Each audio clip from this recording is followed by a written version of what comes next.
I can see you. If you find that you've got a lot of background noise where you are, we ask that you kindly mute your device so that it's not distracting for anyone else who will be joining us. I know that some people can't actually be with us because of the time difference today, but they will be with us in consciousness, and we'll be recording the workshop, so you'll be able to watch it again afterwards.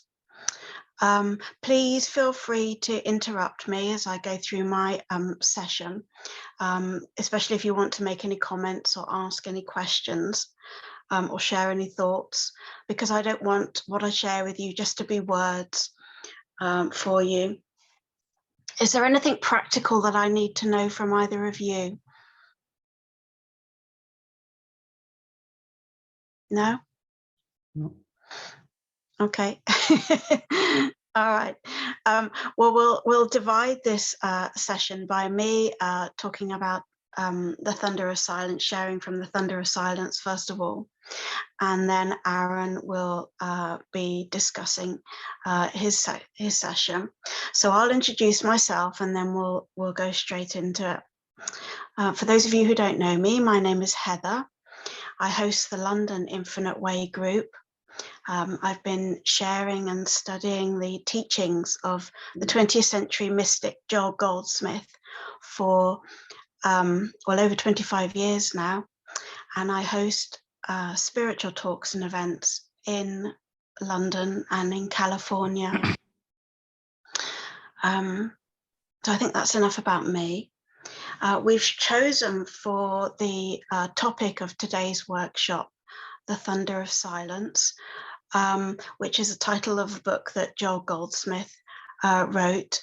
And in this book, he explains the difference between divine mind, i.e. pure awareness, and the human mind, i.e. thoughts.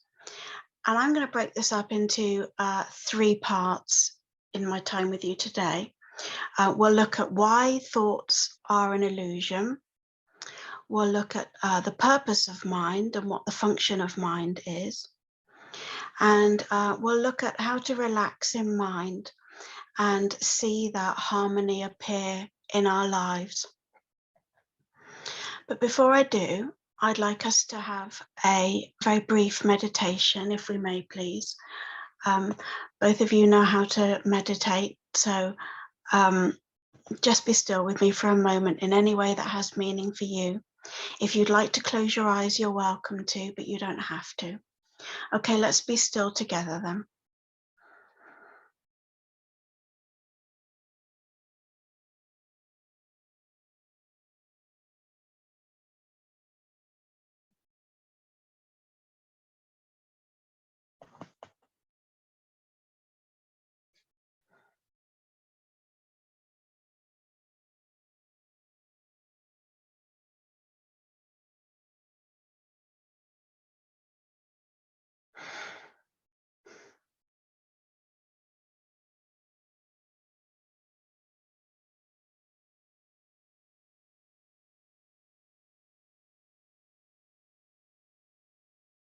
Thank you. If you close your eyes, I invite you to open them now.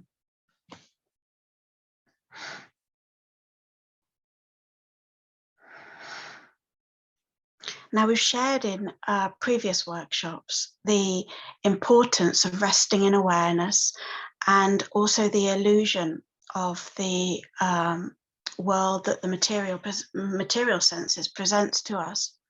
But now I feel it's important for us to take that a step further and look at why the world of the 5 senses is a non-reality, and why pure awareness, why consciousness is the true reality. And to do that, as I said, we'll look at the difference between divine mind and human mind as explained in The Thunder of Silence. And rather than looking at the whole book, I've chosen just to study chapters 5 and then draw a little bit on chapter 6. And chapter 5 is called Transcending Mind, and chapter 6 is entitled Unconditioned Mind. So we know that the only reality that exists is just pure consciousness, spirit, awareness. Joel uses these words interchangeably. It's the only thing that actually is, and everything else is an illusion. And what I mean by that is everything that we experience through the five senses isn't the way that it appears to be. And Joel tells us in this chapter 5 that the world appearing to us through the five senses seems to be fragmented into three different states of consciousness, which he describes as the material state of consciousness, the mental state of consciousness, and the spiritual. But I want to be very clear here. There aren't three different states of consciousness. There's just pure consciousness, pure awareness. But it appears to us through the senses to be material, mental, and spiritual. And I like to think of it like this. Pure consciousness is the only reality. And when we are aware of that invisible part of ourselves, we know that that's the substance and essence of everything that's appearing to us in the human mind. But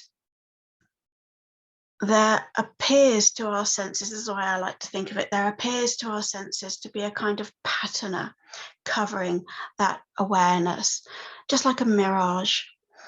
And the substance of that mirage is human mind, it's thought. So everything that appears to us through the senses is mental images in thought, with no absolute reality to them. And Joel tells us, this is so fundamental to the teaching of the infinite way, and I'm going to just read this quote from chapter 5. Joel tells us, "We never live in a material world. Consciousness is always the substance and essence of our world. There is only spirit. There's only consciousness. Consciousness is all that there is. It's the essence and substance of everything. But that consciousness appears to us in an infinity of forms. And Joel cites the example in this chapter 5 of mind appearing to us as hair, skin, blood, flesh. It's all mind appearing to us as the things that we believe we're experiencing. So because it's all mind, that means focusing on good thoughts or positive vibrations will produce good experiences, and vice versa. And I have a beautiful quote from Ramana Maharshi, which demonstrates the non-reality of thought and ipso facto the whole human experience. And I'll read it to you now. He says, it's so profound this, he says, "Don't believe your thoughts. I am the body is a thought. I am the mind is a thought. I am the doer is a thought. Worry is only a thought. Fear is only a thought. Death is only a thought. Death is only a thought." That's so profound, isn't it? And the discipline of the infinite way is not to be drawn into believing thoughts. Thoughts will be there because they're karmic, but we don't invest in them, we don't believe in them. And when we stop believing thoughts, we realize that in and of themselves, they don't actually have any power. The only power, the only creator is consciousness, pure awareness. Now, I want to make an important distinction here, and it was one that set Joel apart from the New Thought movement that was so prevalent at the time when he was practicing. And he actually broke away from Christian Science and the New Thought movement because he realized that we don't demonstrate truth. We don't demonstrate healing. And I know that sounds pedantic, but it's such an important distinction. And I remember saying to my closest infinite way friend years ago, why can't I demonstrate miraculous healings? And my friend caught me up short and said to me, Heather, we don't demonstrate truth. That's an impossibility. And the mystic Lillian de Walters captures this so beautifully in her book, Loving Your Problems. The reason we don't demonstrate truth is because there's actually nothing to heal. You can't heal something or someone who's been hypnotized by their thoughts. You can't heal a situation that doesn't actually exist. But what we can do is rest back in our own awareness and let that one perfect, pure consciousness, that perfect vibration flow out through us, and that in itself dissolves the discordant mental images. So what's the purpose of mind then? What's it for if it's not for right thinking? Well, Joel tells us that in this chapter that the purpose of mind is to be an instrument. It's to be an avenue of awareness. It's not to be an instrument for right thinking. And I'm going to read you a quote from the lovely, beautiful Robert Adams, who was a Western mystic.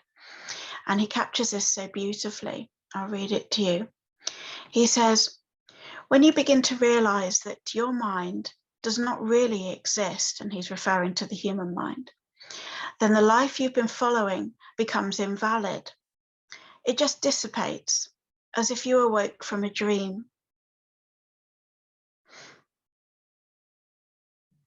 So in the spiritual sense, the mind isn't a creative faculty. It doesn't create good and bad. It's just an avenue of awareness. And Joel tells us, again, I'm going to quote from this chapter, the whole secret, i.e. the whole secret of the infinite way, lies in making the transition from a thinking, plotting, scheming, planning mind to a mind resting in a state of awareness through which divine ideas can flow. So as you can see, that's so different to the New Thought way of approaching healings. And from that, we realize that the mind, the human mind, the thoughts that we're experiencing aren't actually power. And as I was contemplating this workshop, an example of this came to me, being an example of Mooji, the Western mystic Mooji.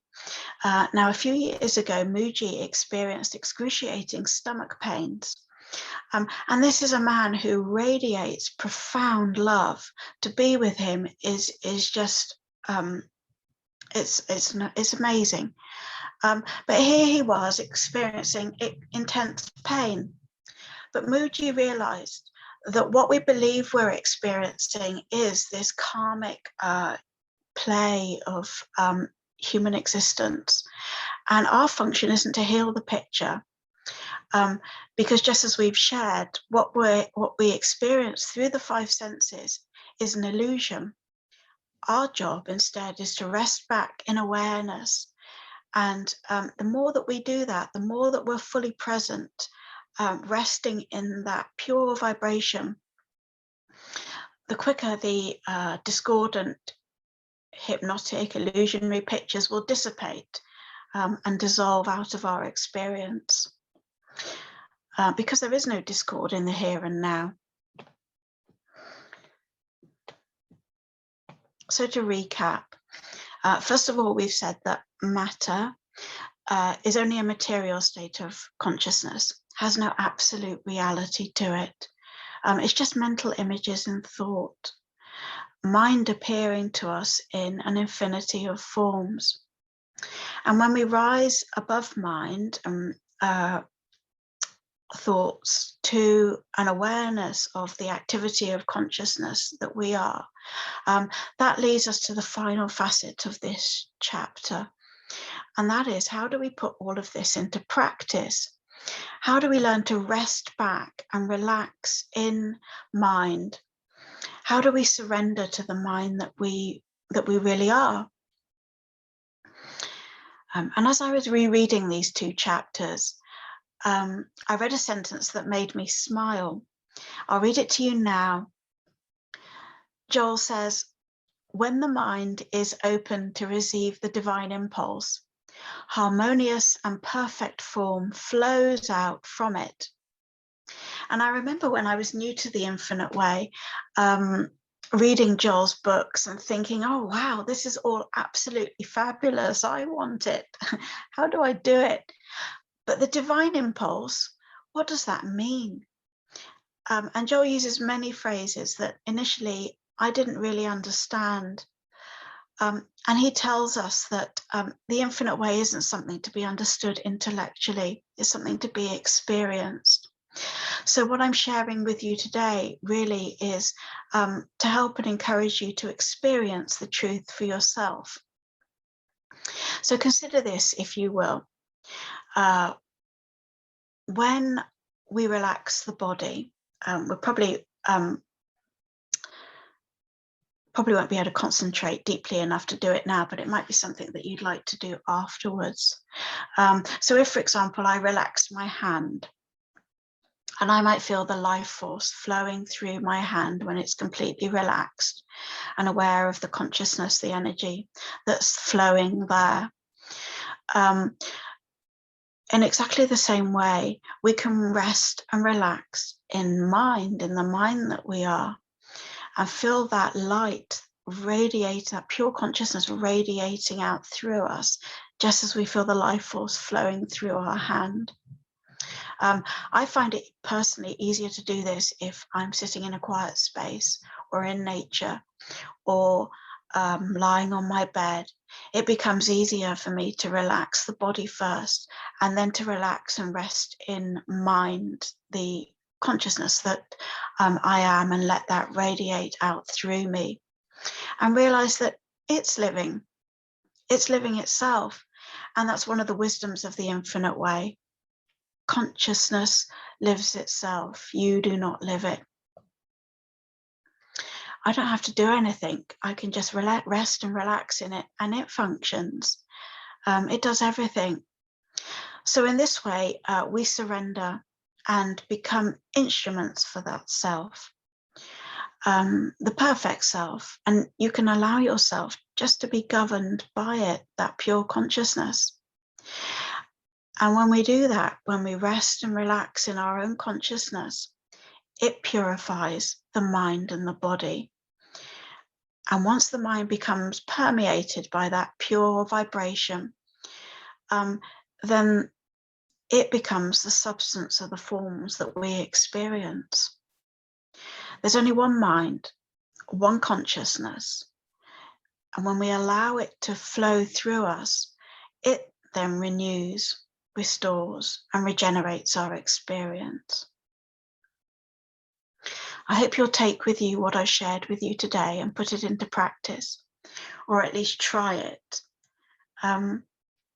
If there's no comments or any questions that anyone would like to share, then we'll end with another short meditation, and then I'll hand over to Arun.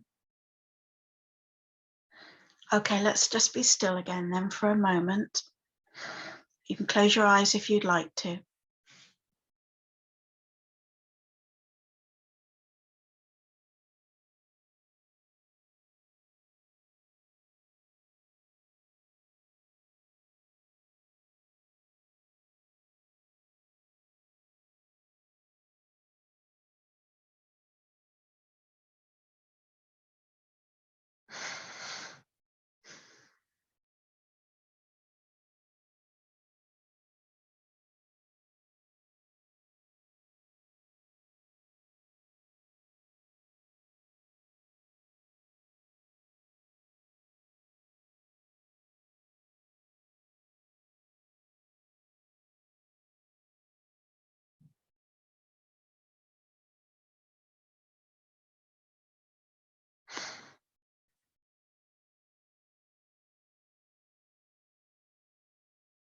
Thank you.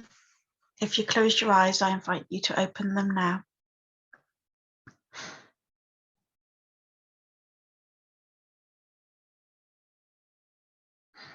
Thank you. That was a pleasure sharing that with you. Okay, I'll hand over to you now, Arun. So, hi all.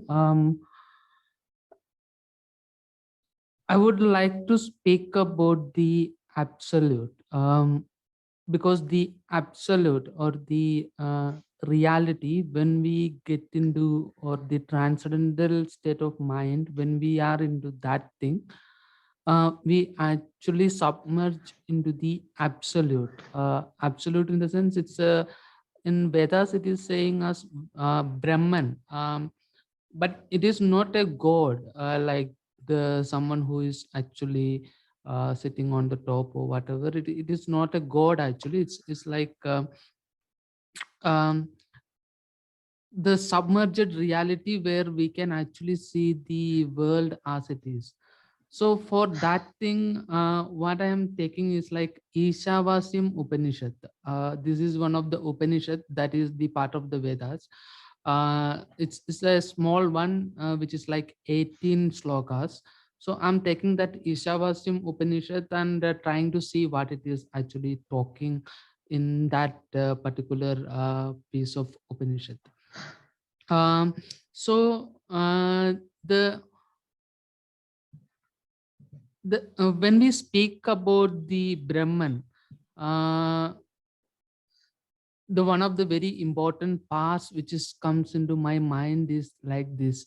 Uh, Yak chakshusham na kasyapi yenam chakshomshi kasyapi tadeva brahmatvam vidhi nedam ititam upasade. Is an Upanishad part. So what it is actually says, yet chakshusham na kasyapi. It's like yet chakshusha. Chakshush means eyes. Yet chakshusham na kasyapi. Uh, we can't see it with the eyes. Yet chakshusham na kasyapi. Yenam chakshomshi kasyapi. But if even if we can't see it through eyes, it is seeing through our eyes. Chakshusham na kasyapi yenam chakshomshi kasyapi tadeva brahmatvam vidhi nedam ititam upasade. That is what we called as Brahman, or what we are worshipping here is not actually Brahman. So this is the one of the important thing when we are getting to the trying to understand the metaphysical level of Upanishad reality. This is something which we have to understand. Like, what is that it is actually speaking here? It's like for example, if we are watching a landscape through a window, so we can't say that the windows are watching the landscape. What we actually say is that the person who is sitting inside the window or inside the room watching the landscape through the window. The similar way, uh, when the eyes are watching a landscape, the eyes are actually not watching. The thing which is sitting inside the eye, which is watching the landscape through eyes. So that is the Brahman, which has no quality, which has no shape or nothing. It's just pure bliss. uh, so to come into that, the five senses, whatever is the product which we call the mind, is actually the product of whatever the data which we fed into our body through our five senses. That is the mind actually. So the mind, when the mind is actually correct, we can actually submerge into the absolute reality, which is called the Brahman, or the absolute, that is watching through us, even though that is not me. Means it's a false I is there, and there is a real I also there. The false I is the identification which is being gained through mind, but it is not the real I. There is the I which has no identification required, but it is the identification itself. So this thing is the Brahman. So now let's go to the Ishavasim Upanishad. So the Ishavasim Upanishad start in the parts which saying Om Ishavasim Idam Sarvam Yat Kinja Jagatyam Jagat. So that is how it starts.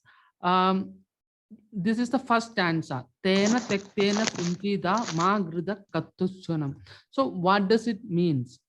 Om Ishavasim Idam Sarvam. This is all created by that. So this is all belong to Lord. So don't try to cover Lord's property. Just enjoy. Just enjoy whatever the Lord is created. Don't try to cover. The moment we say this is mine, then that particular moment also creates something for other. If I say this is mine, the moment what happens is that the moment I say this is mine, there is already created something for the other. So there is no duality, like there is no two. So what is the first part says, Ishavasim idam sarvam. This all created by the Lord. It's all belong to Lord. So when they say is created by Lord, don't get into an understanding that something is created, something for us. No, this is Lord. Whatever we are seeing is that we are inside Lord, or we are Lord itself. So all those things are belongs to Lord, and enjoy that. Don't try to cover it. The moment you cover it, you create problem, because the mind start to act. The moment you say this is mine, the problem starts, because it comes into the duality. So that is the first part. Om Ishavasim Idam Saram. Just enjoy Lord's property. Don't try to cover. If you try to cover it, it makes problems for you. So then then the next parts are Karvanya Veka Karmani Jivatshadam Sama, which means that by understanding this truth, let's hope for to live 100 years. Okay, it's not like we are just leaving everything and we don't want to live. Let's hope for let's pray to live for 100 years.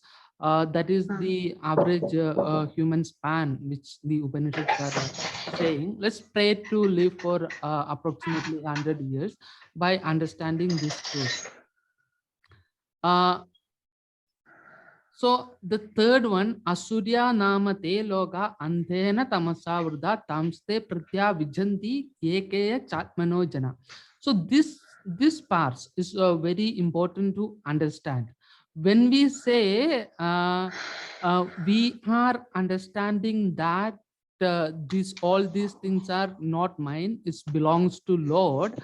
When we do in that way, what happens? Sometimes we get into an identification that we are realized. If we get into that kind of thought, what happens? We are into dark zone. We are actually not realizing. If you think that you are realized, then you are actually not realized. So this is the third part says Asurya namate loga andena tamasavrda. If you think in that way, you will get an identification that you will fall into the dark world, that is asura means the demonic world. That is what they say. We fall into the dark zone, which is like we are actually not seeing the reality. We are into a dark zone. Manaso.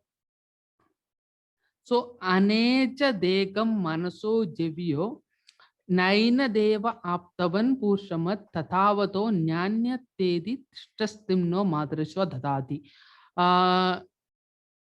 This one, the absolute or the reality, that is single, and that is faster than mind. It can't be achieved through senses, but it will achieve senses.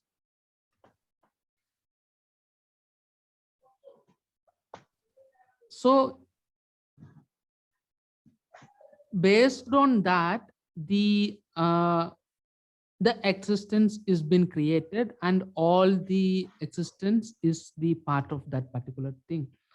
So the then it's continues in this way. Tade jadi tannai jadi tadure tadantike tadandarasya sarvasya tadu sarvasyasya bhagyasya, which means that tade jadi tan annai jadi.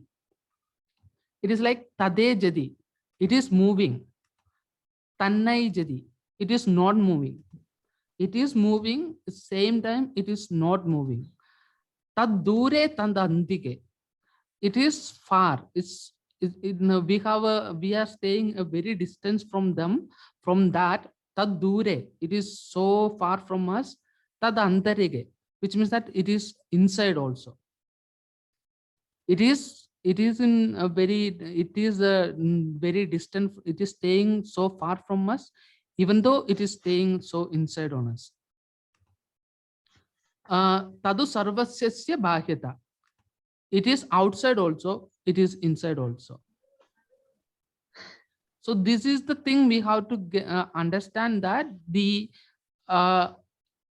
duality, the dialectic of this particular parts is what we have to understand. It's a key basically. It's like it's staying so far, even though it's staying inside. It is outside and it is inside. It is dual, but it is single. So that is the dialectic. That is the key which we have to understand. So once you see this, once you understand, see this, the sixth part comes. Yetu sarvani bhutani atmanye vanu pashyati sarva bhuteshu chatmanam tadona vichukupsade. Whoever seeing, it is inside me and it is in every being. Like we are not separate from the existence. We don't have any special capabilities. Human beings are not special. Whoever is seeing me, also the part of the world or the reality,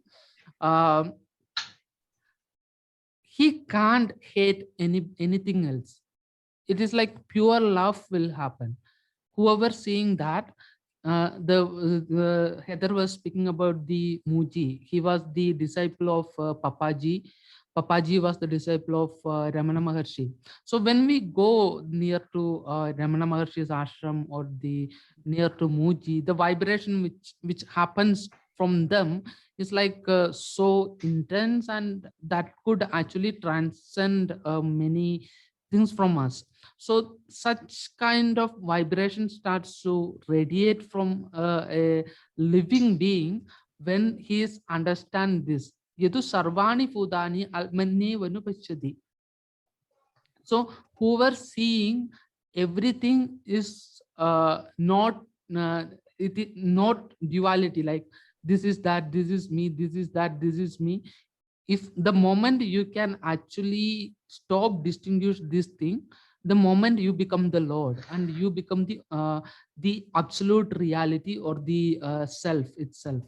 So he can't actually hate anything apart from him.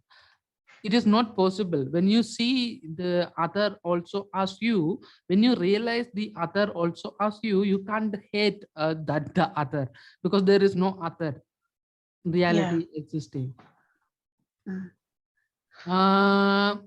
Yasmin sarvani bhutani atmaiva vinjanate tatra ko mohaka shoka ekatvam anupashyati. So when this is the seventh part, yasmin sarvani bhutani atmaiva vinjanate tatra ko mohaka shoka ekatvam anupashyati. If you are rest in peace, or you are the absolute, when you are the absolute, or you are experiencing the unitiveness, then how can you get the so-called problems? How can you get something, some problems in your life, because the problem, the whatever happening to you, you are seeing it is actually has to happen, so you are detached. So in that kind of person, how the problems can happen, like the problems are really not existing. Sapadyaka chakramya vrana masta viram shuddha papa vidam kavarmanishi parifu soyambhu yadhartya thorthan vridashastofte samavya. So this particular thing, it has no body, it has no shape, it has nothing. So that is what we have to understand. This has nothing. I mean, even though it has everything. So understand this particular point very carefully, like it has everything, but it has nothing. Antam tama pravishyanti ye vidya mupasate tado puya ivate tamo ya vidyayam datha. So there is two kind of knowledge which Upanishad is coming up here, that is avidya and vidya. So there is avidya means the false knowledge and vidya means the right knowledge. Whoever has the false knowledge, they will end up in false place. Whoever has the right knowledge, they will end up in right place. So the Upanishad is saying, whoever worshipping the false knowledge, they are into the darkness. So we can say in this way, whoever don't know what is Brahman is, they are into darkness. And whoever think that they already knows Brahman, they are into double darkness than that of the people who are into darkness. Because the moment you are sure about something, you can't move from that. So you are into double darkness. And people who don't know about that, we can tell something about that to that people. But if you think you know that, then we can't do anything about that. So here this part is saying, whoever following the false knowledge, they are into darkness, and whoever following the real knowledge, they are into double darkness. So this has to be understood very carefully. So anya deva hur vidya anyada hurva vidya iti sushruma dhirana ye nasta chakshire. So we actually heard, the Upanishads are saying, we actually heard he who are saying this parts, he is saying, we heard, this is not like we are saying, we heard from the wise person, this is how it's behave. Whoever following the, because they are become so submerged, they can't even say I.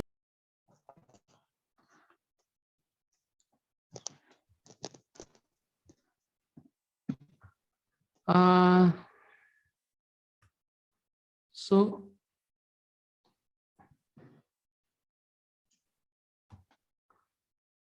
and we are coming to the 11th parts.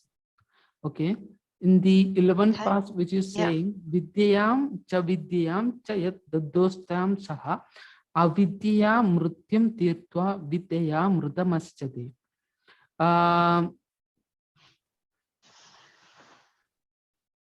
He who knows this, like we should win the false knowledge with the true knowledge, and with the true knowledge we should win over the death, which means that once you get into the absolute, you get the taste of the immortality. So Jesus says it's in paradise. That is the paradise he is referring to. It's in Bible, because Jesus was speaking that thing because Jesus came to India some part of his life. So he understood that thing from India. And the paradise, or the once you get the taste of the immortality, you can, to get the taste of the immortality, you have to win over the false knowledge with the knowledge to get the immortality. Antham tama pravisyanti ye sambhudi mupasade tado puya ivate tamo ya usamprudharadha. We so understand this point very clearly. He who worship the false knowledge will be fall into the darkness. And he who thinks he knows the true knowledge will fall into double darkness of that. So this is, it is not like this. This is about critical thinking. It's about viveka. It's about understanding what is real and what is unreal. Okay.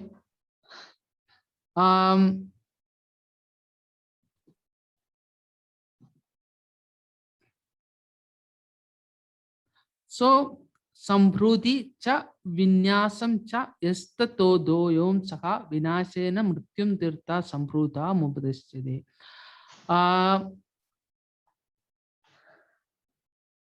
When we say the absolute, it is not about renouncing the world. He who understands this correctly will never renounce the world, and he will actually do the false knowledge also and the real knowledge also, with understanding what is the real knowledge, what is the false knowledge. And such kind of person will actually get the immortality. Hiranmyena patrena satya swapihitam muham tattvam pushanna pravona satya dharmaya drishte. This truth is hidden inside the golden plate. And let the sun open this cover and show the real truth to us.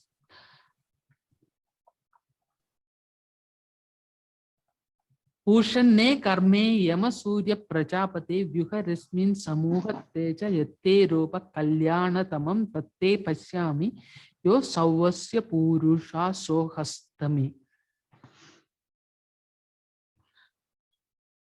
Dear son, show me the truth. Show me the truth. Let me see the me. Let me see the truth. And that truth is not other than that of me. The truth is me itself. Because we are the part of that. We are that itself. We are the God itself. It's not like we are different from the God. The moment we understand the immortality, we understand that we ourselves is the God.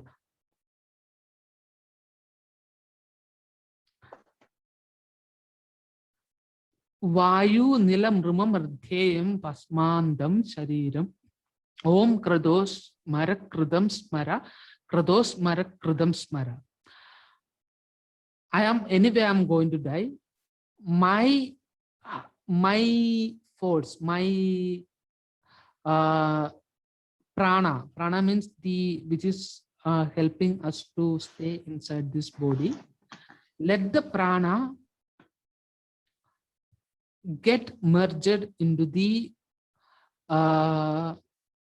real, or get merged into the absolute when I die. Akne naya subhathaya raya asman vishwani deva vayunani vidwan yuyodhya smrada hurana mino puyushman teda nama uktim videma. Hey, my dear Lord Agni, please help me to understand this truth, because you are actually ignite everything. You are actually eat everything. The Lord Agni. So this is the 18 verses of the Ishavasim Upanishad.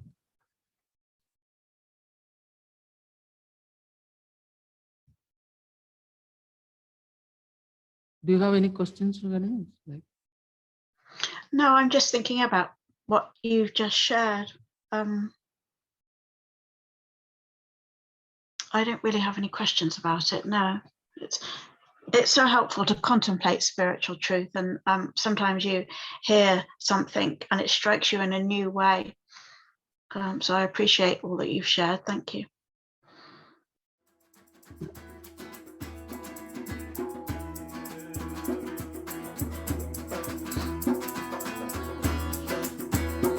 so do you want to say something?